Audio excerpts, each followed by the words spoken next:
پلوامہ حملہ، ایک بھارتی پروفیسر نے مودی کی جھوٹ کی سیاست کی ساری کلائی کھول دی۔ وہ کہتے ہیں مودی صرف لاشوں پر سیاست کرنا جانتے ہیں۔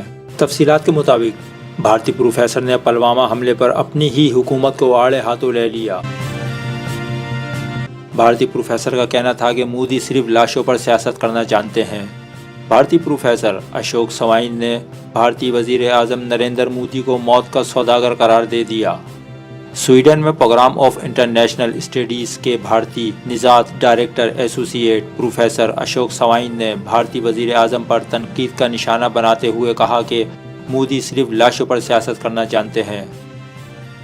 Micro blogging website Twitter پر اپنے پیغام میں بھارتی پروفیسر نے کہا کہ مودی نے انتخابات جیتنے کے لیے 2002 میں گودرا ٹرین آتش زدگی کے واقعے کی 59 لاشوں کو استعمال کیا اور اب پلوامہ میں ہلاک فوجیوں کی لاشوں کے ساتھ بھی وہی کر رہے ہیں۔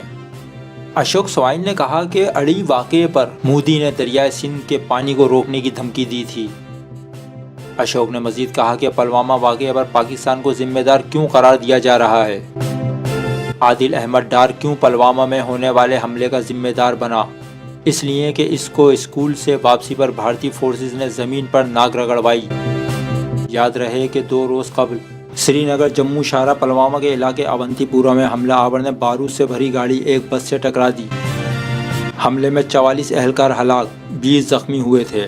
حملے کے بعد بھارت نے بغیر سوچے سمجھے اس حملے کا الزام پاکستان پر عائد کرنا شروع کر دیا اور تاثر دینے کی کوشش کی کہ یہ حملہ پاکستان نے کروایا ہے، لیکن کئی بھارتی شہری اپنی حکومت کی گھناؤنی سازش کو بخوبی جانتے ہیں اور انہوں نے پلوامہ حملے کا الزام پاکستان پر عائد کرنے سے انکار کر دیا۔